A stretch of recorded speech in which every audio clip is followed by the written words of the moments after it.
വിവാഹം ആകുന്നത് വരെ ഒരു യുവതി അപ്പനും അമ്മയ്ക്കും കീഴ്പ്പെട്ടാണ്. വിവാഹം കഴിഞ്ഞാലോ ആർക്ക്? ഭർത്താവിനാണ്. ഭാര്യയും ഭർത്താവും രണ്ടാണോ ഒന്നാണോ? ഒന്നാണ്. മത്തായി 19:3-6 ഇപ്പൊ രണ്ടായിട്ട് ഇരിപ്പുണ്ട് പലരും, ഇല്ലേ? വീട്ടിൽ ചെന്നാൽ ഒറ്റ നോട്ടത്തിൽ അറിയാൻ സാധിക്കും 2 മുറിയിലായിരിക്കും. അവസ്ഥയിലോട്ട് പോകുന്നുണ്ട്. കുറച്ചുകൂടി കഴിഞ്ഞാലോ 2 വീടാവും. ഉണ്ടോ? കുറച്ചുകൂടി കഴിഞ്ഞാൽ മക്കളെയൊക്കെ ഭാവിക്കും. 2 മകൾ എൻ്റെ കൂടെ, 1 മകൻ അപ്പൻ്റെ കൂടെ. ഉണ്ട്. അങ്ങോട്ട് മാറി മാറിപ്പോവും. ഒന്നാണ്. അതാണ് ആ ഉൽപ്പത്തി 2:24 പഴയ നിമിത്തത്തിൽ ആ ഉൽപ്പത്തി പറഞ്ഞത്. എങ്ങനെ, എന്താ പറഞ്ഞിരിക്കുന്നത്? അതുകൊണ്ട് അപ്പനും അമ്മയും കൊടുത്ത് പ്രയാസപ്പെട്ടിട്ട് കാര്യമില്ല. വിട്ട് ഭാര്യയോട് ചേരും, ഒറ്റ ശരീരമായി തീരും. കണ്ടോ? അതും പറഞ്ഞ് എന്ത് ചെയ്യണം? അപ്പനും അമ്മയും തല്ലി പുറത്താക്കണം, അല്ലേ? ആക്കണോ? അവരെ കൂടുതൽ സ്നേഹിക്കാനാണ് എല്ലാ ദൈവത്തിന്റെ പദ്ധതി. ഈശ്വരന്റെ ഹൃദയത്തിൽ വരുമ്പോഴാണ് എല്ലാവരും സ്നേഹിക്കാൻ പറ്റുന്നത്. 1 പത്രോസ് 3:15-16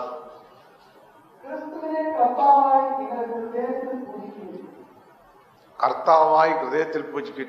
ഈ വചനത്തിന്റെ ശക്തി വന്നു കഴിയുമ്പോ ലൂക്ക 8:21, മാർക്കോസ് 3:35, മത്തായി 12:50 എൻ്റെ അമ്മയും എൻ്റെ സഹോദരികളും എൻ്റെ വചനം പാലിക്കുന്നവരും ശ്രവിക്കുന്നവരുമാണ്.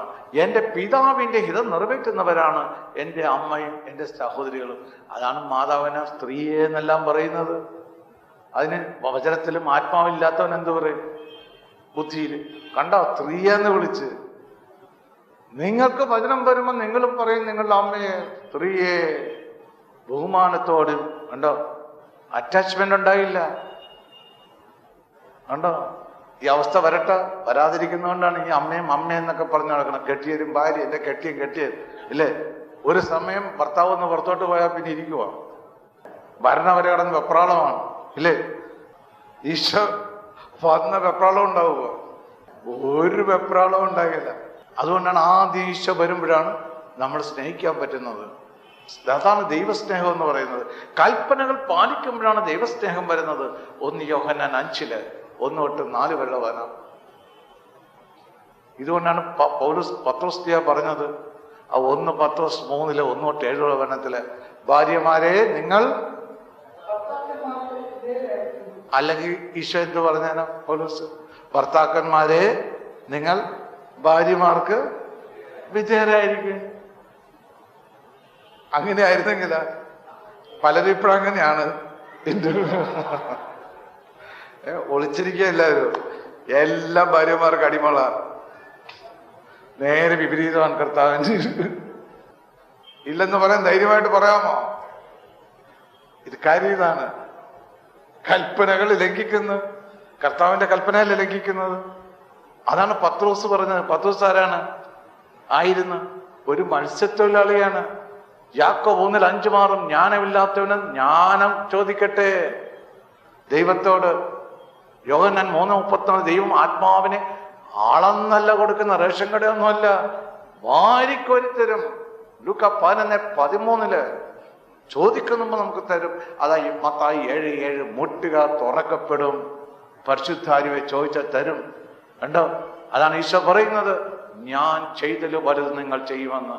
യോഹന്നാൻ 14:12-14 മനം വായിച്ചേ കേൾക്കട്ടെ. എല്ലാം തളർന്നുകൂടിയിരിക്കുകയാണ്. കർത്താവ് ഇതെല്ലാം പറഞ്ഞു ഇത്രയും ചെയ്യുന്നു. കണ്ടോ? എന്തെല്ലാം അത്ഭുതങ്ങളും അടയാളങ്ങളും കർത്താവ് ചെയ്യുന്നു. നമ്മുടെ കൂടെയുള്ളതാണ് ഇതെല്ലാം. വാഗ്ദാനമാണ് ദൈവത്തിന്റെ. എന്നിട്ട് വല്ലതും ചെയ്യുന്നുണ്ടോ? എല്ലാം കെട്ടിപ്പിടിച്ചിരിക്കുകയാണ്. കർത്താവിനെ മാത്രമുണ്ട്. കൃപ വേണമെന്നും പറയും, പ്രവൃത്തിയിൽ നിൽക്കുകയും ചെയ്യുന്നുണ്ടോ? അപ്പൊ കൃപയിൽ വരണം.